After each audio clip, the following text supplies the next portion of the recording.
नमस्कार, मैं हूं देवांजलि मोइत्रा। लोकसभा चुनाव अब अपने पहले चरण की तरफ धीरे धीरे ही सही लेकिन बढ़ने लगा है और सभी पार्टियों के उम्मीदवार नामांकन भरकर चुनावी मैदान में उतर चुके हैं। उम्मीदवार लोकतंत्र में भगवान बनी जनता के दर दस्तक दे रहे हैं और अपने लिए आशीर्वाद मांग रहे हैं। उसी बीच चुनावी विश्लेषकों और सर्वे एजेंसियां पार्टियों के लिए सिरदर्दी पैदा कर रही है। 11 अप्रैल के पहले चरण के चुनाव से पहले आए नए समीकरण से पता चलता है कि इस बार के आम चुनाव में दिल्ली के राज सिंहासन की चाबी पूर्वी यूपी में छिपी हुई है, जहां त्रिकोणीय संघर्ष के आसार हैं। इसलिए योगी आदित्यनाथ, अखिलेश यादव और प्रियंका गांधी ने अपना पूरा जोर पूर्वी यूपी पर लगा दिया है। आजमगढ़ से चुनाव लड़ने जा रहे एसपी मुखिया पहली बार इस इलाके से चुनावी मैदान में हैं, जहां लोकसभा की 35 सीटें आती हैं। बीजेपी ने 2014 के लोकसभा चुनाव और 2017 के विधानसभा चुनाव में इस इलाके पर अपना कब्जा जमाया था। साल 2014 के चुनाव में बीजेपी ने पूर्वी यूपी की 35 में से 32 सीटों पर जीत हासिल की। 2014 के आम चुनाव में जब मोदी की सुनामी चल रही थी, तब बीजेपी ने पूरे इलाके पर कब्जा कर लिया था। तब मुलायम सिंह यादव आजमगढ़ से 60,000 वोटों से जीते थे। अखिलेश के खिलाफ निरहुआ को मिल सकता है टिकट। बीजेपी ने अभी यहां से अपने उम्मीदवार के नाम का ऐलान नहीं किया है, लेकिन ऐसी अटकलें लगाई जा रही हैं कि इस सीट से BJP Bhojpuri film star Dinesh Lal Yadav उर्फ निरहुआ को टिकट दे सकती है। बीजेपी के रणनीतिकारों का मानना है कि आजमगढ़ में एक बड़ी आबादी यादव और मुस्लिमों की है, इसीलिए जातिगत गणित अखिलेश यादव के पक्ष में है। और अगर निरहुआ पड़ोस के गाजीपुर जिले के रहने वाले हैं और बीजेपी को आशा है कि उनकी स्टार छवि को भुनाकर आजमगढ़ में कमल खिलाया जा सकता है। अब आते हैं पूर्वी उत्तर प्रदेश की राजनीतिक, सामाजिक और जातिगत स्थिति क्या है। पूर्वी उत्तर प्रदेश बहुत सघन बसा हुआ इलाका है। इस क्षेत्र में काफी गरीबी और पिछड़ापन है। यहाँ पर मानव विकास सूचकांक सूखा प्रभावित बुंदेलखंड से भी खराब है। योगी सरकार के अंतर्गत पूर्वी यूपी पर काफी ध्यान दिया जा रहा है, लेकिन अभी तक इसका खास प्रभाव देखने को नहीं मिला। एक दशक तक क्षेत्र में क्षेत्रीय दलों का दबदबा राम जन्मभूमि आंदोलन और 3 धार्मिक शहरों अयोध्या, गोरखपुर और वाराणसी ने बीजेपी की मदद की। लेकिन साल 1993 में एसपी और बीएसपी के गठबंधन ने बीजेपी को तगड़ा झटका दिया था। एक दशक तक इस इलाके में क्षेत्रीय दलों का दबदबा रहा है। बीजेपी 2004 और 2009 के लोकसभा चुनाव में 10 सीटों तक सिमट कर रह गई। लेकिन कमाल हुआ 2014 में, जब मोदी नामक आंधी ने लोकसभा चुनाव में सारे गणित को उल्टा करते हुए रिकॉर्ड जीत दर्ज की और बीजेपी अपने पाले में गैर यादव ओबीसी वोटों का एक बड़ा हिस्सा और बीएसपी से गैर जाटव दलित वोट अपने पाले में करने में सफल रही। इसी को देखते हुए 2019 में मोदी जैसी सुनामी से लड़ने के लिए सपा और बसपा ने हाथ मिला लिया है, क्योंकि अगर दोनों एक साथ नहीं आए तो इस बार मोदी का मुकाबला करना मुश्किल ही नहीं, नामुमकिन होगा। बीजेपी 2019 में एक बार फिर अपने मास्टर कार्ड और तुरुप का इक्का प्रधानमंत्री मोदी को मैदान में उतार दिया है। बीजेपी को भरोसा है कि मोदी उनका वो मास्टर स्ट्रोक है जो सभी विपक्षियों के सारे समीकरण को बिगाड़ कर रख देगा और बीजेपी इस बार अपने विकास कामों और अपने सबसे बड़े राजनीतिक खिलाड़ी नरेंद्र मोदी के भरोसे है। तो वहीं सपा बसपा अपने गठबंधन और जाति समीकरण के भरोसे है, तो कांग्रेस अपने सबसे नायाब प्रियंका गांधी के करिश्मे पर जोर आजमा रही है।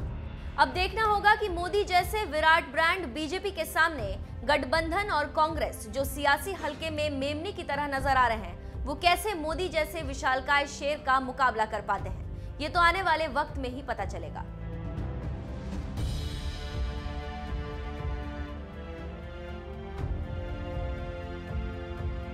साथियों, दशकों से एक्सपर्ट कहते जा रहे थे कि अरुणाचल प्रदेश समेत यहां के तमाम क्षेत्रों में आधुनिक इंफ्रास्ट्रक्चर की जरूरत है, लेकिन नामदार परिवार और यहां पर बैठे हुए उनके राग दरबारी तो अपनी सल्तनत को मजबूत करने में जुटे हुए थे, आपकी उनको चिंता नहीं थी।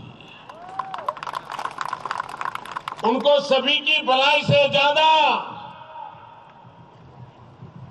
मलाई की चिंता थी। हम आपकी भलाई के लिए काम करते हैं, वो अपनी मलाई के लिए काम करते हैं। अब आप बताइए, आपकी भलाई काम करने वाला आपको नेता चाहिए कि मलाई खाने वाला चाहिए? अब मलाई खाने वालों को आपने विदा कर दिया है, दोबारा घुसने मत देना, वरना ये ऐसे लोग हैं मलाई चौपट कर जाएंगे। गरीबों के सस्ते राशन के साथ इन्होंने क्या किया था, याद है ना? गरीबों के राशन के साथ क्या किया था इन्होंने, भूलना मत। गरीबों का राशन कौन खा गया था? कौन खा गया था? अरे जरा जोर से बताइए, देश सुन रहा है। कौन खा गया था? कौन खा गया था? इनकी खाने की ताकत इतनी है, वो केरल में भी खा सकते हैं, अरुणाचल में भी खा सकते हैं, आसाम भी खा सकते हैं। पीडीएस स्कीम में किसको जेल जाना पड़ा? भाइयों और बहनों, 5 साल का सेवा भाव और 55 साल के सत्ता सुख का फर्क यही होता है। इनकी सरकार दिल्ली में हो या फिर किसी भी राज्य में, कांग्रेस की हमेशा करप्शन से मजबूत सांठगांठ रही है।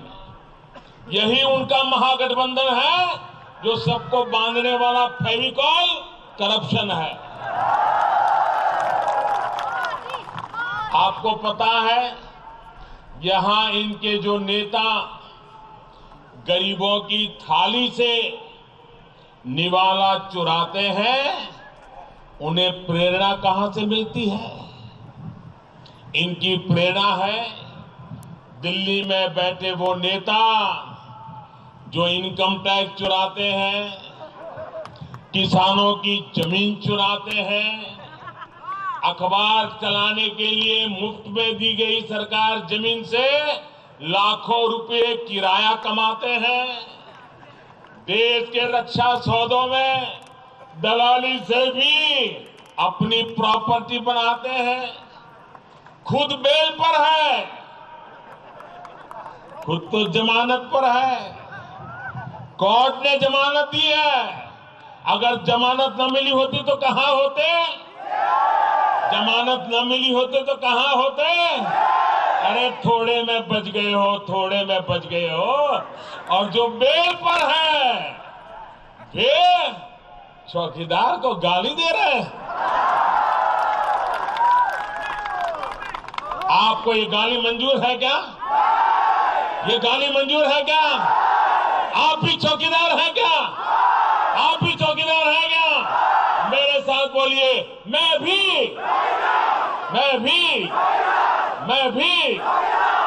साथियों, करप्शन की, दलाली की, गरीबों से गद्दारी की इन लोगों की आदत बहुत पुरानी है और वो इसके आदी बन चुके हैं। इन्हें देश की जनता को टेकन फॉर ग्रांटेड लेने की पुरानी आदत रही है। इसलिए ये न देश के जवान की चिंता करते हैं और न ही हमारे नौजवान की चिंता करते हैं। इन्हें न तो देश की क्षमता पर विश्वास है और न ही हमारे युवाओं के सामर्थ्य पर भरोसा है।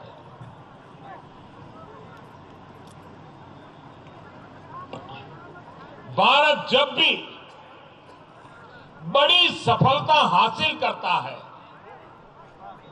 आप मुझे बताइए, देश कुछ भी अच्छा करे तो आपको आनंद होता है कि नहीं होता है?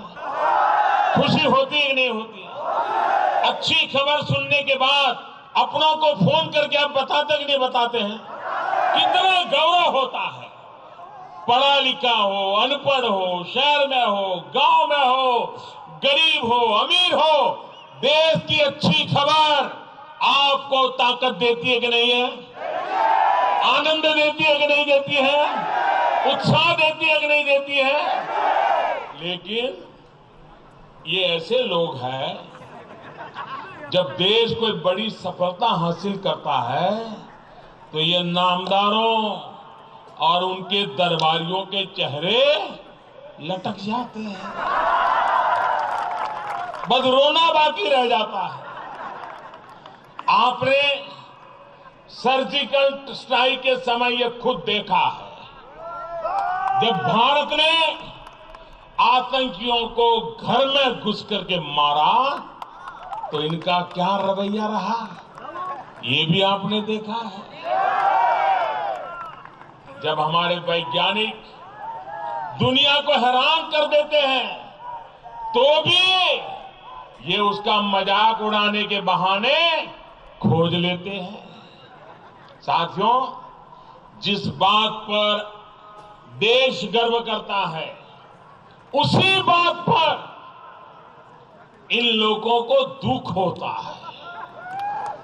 दुनिया में भारत का डंका बजता है तो ये तिलमिला जाते हैं।